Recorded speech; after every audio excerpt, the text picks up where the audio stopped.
पनडुब्बा the water demon. अगर आपसे किसी नदी या तालाब के किनारे थोड़ी सी शराब या एक बीड़ी मांग ले तो आप क्या करेंगे? शायद आप उसे एक घूंट या एक बीड़ी दे देंगे, पर अगर वही मांगने वाला आपको अपने साथ पानी में ले जाकर डुबाकर आपकी जान ले ले तो? मोहन बिहार के गया जिले के एक छोटे से गांव में रहता था और एक दिन बाद उसका जन्मदिन था। वह 18 साल का होने वाला था। उसके ज़्यादा दोस्त नहीं थे, तो उसने सोचा कि वह अपना जन्मदिन अपने माँ बाप के साथ मनाने के बाद खुद को एक छोटी सी पार्टी देकर स्पेशल बनाएगा। पर उसे क्या पता था कि यह उसकी ज़िंदगी की सबसे भयानक पार्टी होने वाली थी। मोहन की उम्र ज़्यादा तो नहीं थी, पर उसके कुछ कम उम्र दोस्तों ने बीड़ी और शराब पीना शुरू कर दिया था। मोहन को लगने लगा था कि शायद बड़े होने का मतलब बीड़ी और शराब पीना ही था। उसने डिसाइड कर लिया था कि इस साल अपने जन्मदिन पर वह बीड़ी और शराब पिएगा। मोहन ने प्लान बनाया था कि वह कुछ बड़ों वाला काम करेगा। वह स्कूल से आएगा, मम्मी पापा के साथ खाना खाएगा और सबके सोने के बाद अपने पापा की अलमारी से बीड़ी निकाल लेगा। फिर वह एक प्लास्टिक की बोतल में उनकी थोड़ी सी विस्की डालकर अपने बर्थडे को सेलिब्रेट करेगा। बहुत दिमाग लगाने के बाद मोहन को आइडिया आया कि वह अपनी पार्टी किसी ऐसी जगह करेगा जहां उसे कोई नहीं देख सकता था, और गांव के पास वाले तालाब से बेहतर जगह हो ही नहीं सकती थी। उस तालाब के पास रात के समय कोई नहीं जाता था, लेकिन उस गांव के लोग कहते थे कि 10 साल पहले एक लड़के की उसी तालाब में पनडुब्बा के हाथों मौत हुई थी। पनडुब्बा के बारे में मोहन ने कई चीज़ें सुनी थी।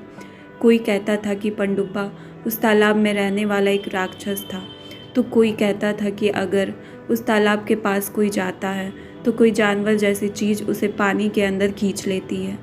पर मोहन इन सब बातों में नहीं मानता था। उसे लगता था कि यह बस बच्चों को डराने के लिए कही गई बातें थी।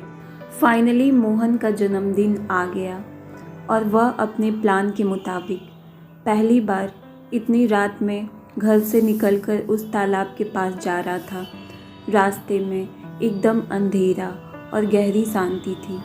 मोहन ने अपने फ़ोन की टॉर्च ऑन कर खेतों के बीच से जा रहा था, जहां उसे बस अपने कदमों और झींगुर की आवाज़ें आ रही थी। तभी उसे अपने सामने वह तालाब दिखा। मोहन के अलावा वहाँ दूर दूर तक कोई नहीं था। उस तालाब पर सन्नाटा छाया हुआ था। मोहन को थोड़ा डर तो लग रहा था, पर उसने अपने डर को अपने अंदर समेटा और तालाब के किनारे बैठ गया। वो नहीं चाहता था कि उसे कोई भी वहाँ देख ले, इसलिए उसने अपने फ़ोन की टॉर्च भी ऑफ कर दी। हर तरफ केवल अंधेरा था, बस चांद की रोशनी थी जो उस तालाब पर पड़कर आसपास फैल रही थी।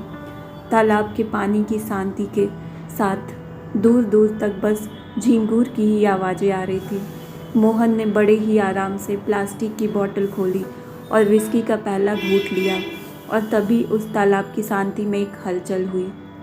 मोहन ने पीछे मुड़कर देखा तो वहाँ कोई नहीं था।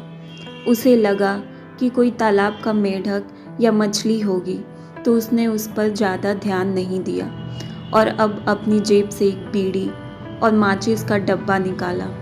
उसने बीड़ी अपने मुंह में रखी और जैसे ही उसने माचिस जलाई, उस आग की रोशनी में उसे अपने पास कुछ दिखा। उसने माचिस की लौ को तुरंत बुझा दिया।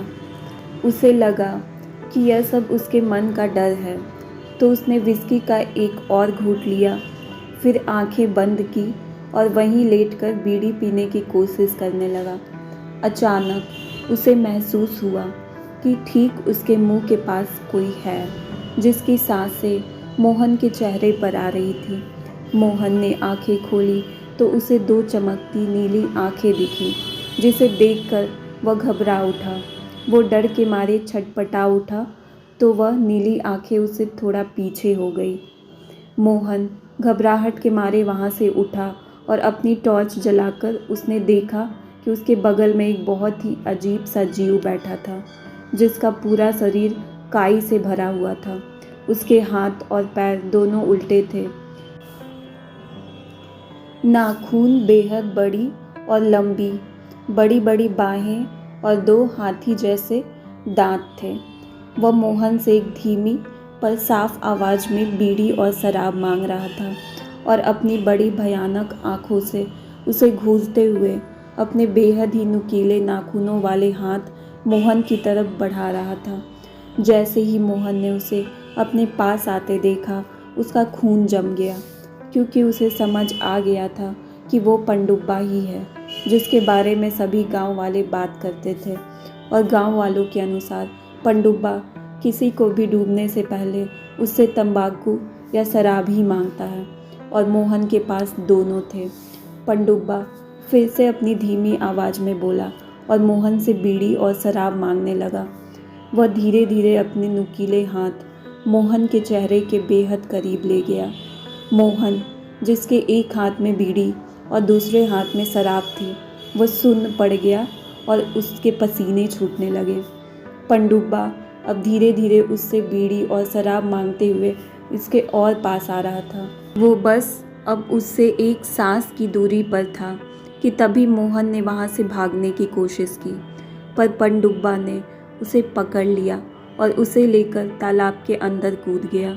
मोहन को आखिरी चीज़ जो महसूस हुई वह ये थी कि पनडुब्बा उसे तालाब के सबसे गहरे हिस्से में ले जा रहा है और उसकी सांसें धीरे धीरे ख़त्म हो रही है। अगली सुबह मोहन के घर से गायब होने की वजह से उसके पूरे परिवार ने गांव वालों के साथ मिलकर मोहन को हर जगह ढूंढा, पर वह कहीं नहीं मिला। फिर जब सब हिम्मत करके तालाब के पास गए तो उन्होंने देखा कि तालाब के किनारे एक प्लास्टिक बॉटल और बस एक आधी जली हुई बीड़ी पड़ी थी, और उसी तालाब के बीचों बीच एक लाश तैर रही थी, जिसके मुंह, आँख और नाक सब तालाब के गंदे काई से भरे हुए थे। वो लाश और किसी की नहीं बल्कि मोहन की ही थी। मोहन की लाश को देखकर सबको यकीन हो गया कि उसका यह हाल और किसी ने नहीं बल्कि पनडुब्बा ने ही किया था। बिहार में कई इलाके ऐसे हैं जहां लोग पनडुब्बा के भूत से डरते हैं। अक्सर जो इंसान तालाब में डूबकर मर जाता है, उसकी आत्मा को मुक्ति नहीं मिलती और वह पनडुब्बा बन जाता है। कहते हैं कि वह तालाब या नदी के किनारे वाले हर तंबाकू या शराब पीने वाले इंसान से अपनी शराब और तंबाकू की तलब पूरी करने की मांग करता है और फिर उसी इंसान को पकड़कर पानी में डुबाकर जान से मार देता है। ऐसा ही एक पानी का राक्षस यानी वाटर डीमन जापान में भी पाया जाता है, जिसे वहाँ के लोग कप्पा कहते हैं। तो दोस्तों, अगर तंबाकू और शराब की वजह से होने वाली बीमारी से अगर जान बच भी जाए तो पनडुब्बा आपकी जान ज़रूर ले लेगा। इसीलिए सावधानी बरतें।